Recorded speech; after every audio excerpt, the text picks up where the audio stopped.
नमस्कार श्रोताओं, आज आप लोगों को सुनाने जा रही हूँ कहानी दो पल सुकून के भाग 52।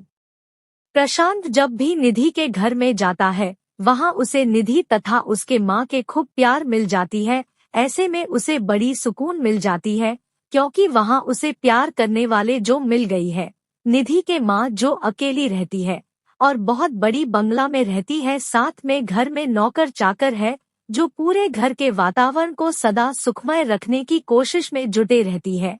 ऐसे में प्रशांत को निधि तथा निधि के घर परिवार बहुत भा गई है और वक्त बे वक्त वह निधि के साथ वहीं चला जाता है।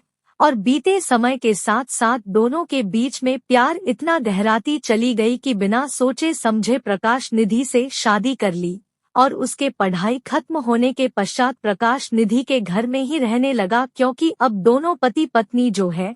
ऐसे में जब भी कहीं पर जाना हो या कोई भी निर्णय लेने हो, निधि के और उसके माँ के दिए परामर्श प्रशांत को बहुत भा जाती है।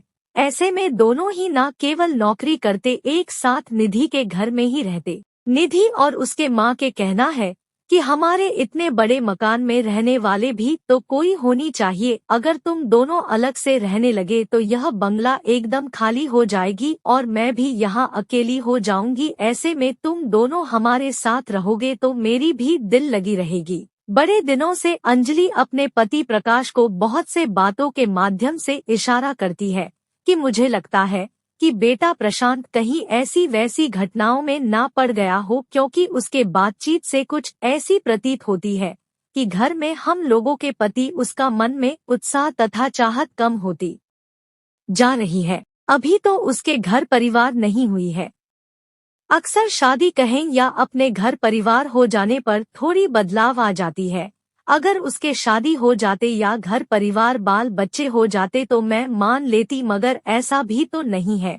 फिर भी घर के पति तथा अपने माता पिता भाई बहन के प्रति उसका लगाव काफी कम प्रतीत होने लगा है। मुझे शंका है कि कहीं वह किसी ऐसी वैसी घटनाओं का शिकार तो नहीं हो रहा है ताकि वह हमसे दूर होती जा रही है। मुझे शंका है कि शायद किसी लड़की से उसके प्यार मोहब्बत हो गई है और हमेशा उसके ख्यालों में उलझा रहता है। तभी हम लोगों से ज्यादा बातें करने की बजाय दूरी बनाए रखता है। सांत्वना भरी लहजे में समझाते हुए प्रकाश कहता है, तुम उनका माँ हो, आथा तुम्हारे मन में ऐसी बहुत से आशंकाएं होना स्वाभाविक है। और अगर ऐसा कुछ कर भी ले तो हम यहाँ बैठकर क्या कर सकते हैं? और क्या वह इन सब विषय में हमें बताएगा? क्यों कहेगा? अगर कह भी दिया और हम लोग मना भी कर दिया तो क्या उसे रोक पाएंगे? क्या वह हमारी बात मान लेगा? केवल जवाब में इतना ही कहेगा कि ठीक है माँ, तुम जो कहोगे वही होगा, मगर करेगा वही जो उसके मन में है। ऐसे में तुम कह कर भी कुछ नहीं कर सकते। दूसरी बात है कि वह लोग जिस माहौल में रहते हैं, ऐसे माहौल में अक्सर ऐसा होता है, लड़का लड़की एक साथ पढ़ाई करते हैं, एक साथ नौकरी करते हैं तथा सभी को स्वतंत्रता के साथ जीने की अधिकार है। ऐसे में इस तरह के दुर्घटना से बचने की गुंजाइश ही नहीं बचते। तुम तो जानते हो कि समय कितना बदल गई है, जब से सभी के हाथों में स्मार्टफोन आ गई है। ऐसे में शहर तो क्या, गांव गांव तक अछूता नहीं रहा। पढ़े लिखे बच्चों की बात क्या कहें, जो लोग अनपढ़ रहे उनके घरों में भी ऐसी दुर्घटना हो रही है। यहाँ तक कि शादीशुदा औरत अपने पति और बच्चों को छोड़कर दूसरे के साथ भागकर शादी कर लेती है। ऐसे में हम तुम भला इन बच्चों को कैसे रोक पाएंगे? हमारा काम है सभी को सही मार्गदर्शन करना, मगर बच्चे उस पथ पर नहीं चलेंगे तो हम लोग क्या कर सकते हैं? अंजलि आज सुबह से काफी खुश लग रही है। बड़े दिनों के पश्चात उसे खुश दिखाई दे रही है। जब से वह बीमार पड़ी है तब से तो उसके चेहरे से हंसी गायब हो गई है। अपने काम के बीच में सदा गुमसुम सी रहती है और जब बोलती है तो खूब बोलती है, कब किसे क्या कहे कुछ पता नहीं। कभी तो बेटी पूर्वा पर बिगड़ती है तो पति, तो कभी बेटा कमलाकांत, तो कभी घर में कामकाज करती परिचारिका के ऊपर इतना बिगड़ती है और बकबक करती है कि सहन से बाहर होती है। जो मुंह में आए कुछ भी बक देती है। किसी का कुछ अर्थ हो तो किसी का नहीं। उसे सबसे ज्यादा क्रोध प्रकाश पर आती है। उसके कहना है कि प्रकाश के कारण आज सारे बच्चे घर से बाहर चला गया है। जो सदा हमारे साथ रहते थे, यह सब तुम्हारे ही कारण घर से बेघर हो गया है।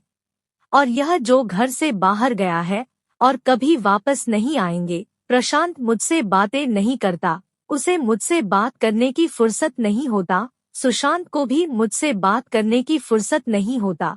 मैंने सुनी हूँ कि एक बार जो बच्चे घर से बाहर निकलते हैं वह कभी घर में वापस नहीं आते, वहीं के होकर रह जाते हैं। मगर आज अंजलि को कुछ ज्यादा खुश दिखाई दे रही है। शायद प्रशांत के आने की खबर से वह खुश है। आज वह और दिनों की तरह किसी के इंतजार किए बगैर अपने हाथों से सारे काम करने लगी है, मानो उसके शरीर में कोई बीमारी नहीं है। प्रकाश मन ही मन सोचने लगा, ऐसा ही होता है जब घर में सभी लोग मौजूद रहते हैं तो लोगों के आधी बीमारी तो यूं ही खत्म हो जाती है, क्योंकि घर में लोगों के जमावड़ा रहने से लोग पूरे दिन भर उनमें उलझे रहते हैं। ऐसे में लोग बीमारी में भी खुश रहते हैं। प्रकाश सुबह को तैयार होकर अपने कमरे में चला गया जहां ऑफिस बना हुआ है, क्योंकि उसे तो ऑफिस के काम करने होंगे। दिन चढ़ती जा रही है। पूर्वा और कमलाकांत तैयार होकर अपने अपने स्कूल में चले गए। अंजलि परिचारिका के साथ मिलकर अपने काम में व्यस्त हो गई और सारे काम अपने हाथों से करने लगी। रसोई में जाकर खुद खाना बनवाने लगी ताकि उसके बेटा प्रशांत आएगा। मन ही मन में सोचने लगी, बड़े दिनों के बाद, लगभग 4 वर्ष के बाद बेटा प्रशांत घर में आ रहा है। मेरा बेटा इंजीनियर बन गया है।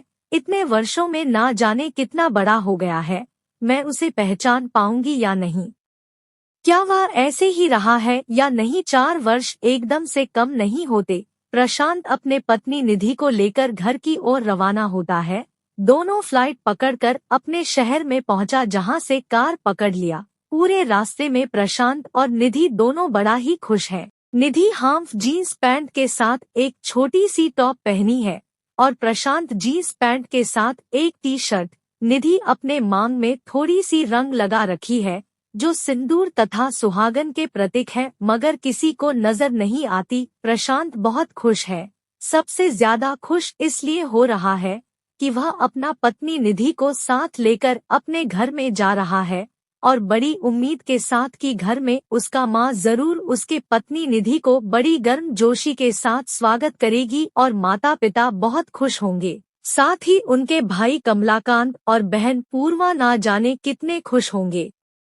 कितने आनंददायक मुहूर्त बनेगी। हमारे घर के लोग ना जाने आज कितने खुश होंगे, जो बयान नहीं कर सकते। निधि भी बहुत खुश है।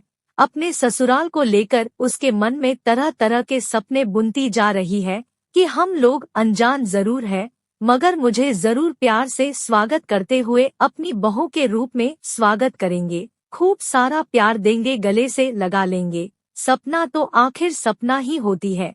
कब सपना टूट जाए कह पाना मुश्किल है। सपने बहुत रंगीन होते हैं। समय के साथ साथ जब नींद खुलती है तो कब सपना टूटकर बिखर जाए कुछ कह पाना मुश्किल होती है। चाहे निधि हो या अंजलि हो या प्रशांत, सपना सर्वदा सार्थक होगी कह नहीं सकते। देखते ही देखते प्रशांत अपने घर में पहुंच गया, जिसे देखकर प्रकाश के साथ अंजलि भी बहुत खुश हो गई है। मगर अपने बेटे को इतने दिनों के बाद सामने पाकर दोनों जितना खुश हुए उससे ज्यादा दुखी हो गए, क्योंकि प्रशांत बिना किसी से कहे शादी कर ली और अपने पत्नी के रूप में एक लड़की को अपने साथ लेकर आ गया और उसे लेकर घर में पहुंच गया। तो स्वाभाविक है कि घर वाले अचानक ऐसे अनचाहे परिस्थितियों के लिए तैयार नहीं थे। ऐसे में प्रशांत के साथ उसके पत्नी निधि को देखकर एकाएक सदमे में आकर अंजलि मूर्छित होकर फर्श पर गिर गई, जिसे संभालने की कोशिश में सभी लोग लगे हैं। वक्त ऐसा था कि प्रकाश अपने घर पर ही था, क्योंकि वह घर में अपना दफ्तर बना रखा है, मगर कमलाकांत और बेटी पूर्वा स्कूल से नहीं लौटे। ऐसे में एकाएक घर का वातावरण गमगीन माहौल में बदल गई और एकाएक सभी लोग परेशान हो गए। प्रकाश फोन पर डॉक्टर को बुला लिया और इलाज शुरू करवा दिया ताकि जल्दी अंजलि ठीक हो जाए, मगर ऐसा ना हुआ।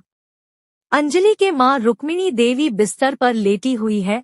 अपने नाती प्रशांत को कहने लगी, बेटा तुम्हें अचानक इस तरह के काम नहीं करना चाहिए था। तुम्हें शायद पता होगा कि आज लगभग 2 साल से तुम्हारी माँ बीमार है और बिस्तर पर है। हमेशा डॉक्टरी सलाह और दवाई पर चल रही है कि अभी थोड़े ही दिन हुए उसके तबीयत में सुधार हुई है कि अचानक ऐसी घटना जिसे वह बर्दाश्त कैसे कर सकती है। तुम लोग घर से बाहर गए और यहाँ पर तुम्हारे माता पिता कैसी परिस्थितियों से गुजर रहे कभी जानने की कोशिश भी नहीं की। कॉलेज के छुट्टी के समय बच्चे लोग घर में आते हैं, मगर तुमने कभी ऐसा नहीं किया।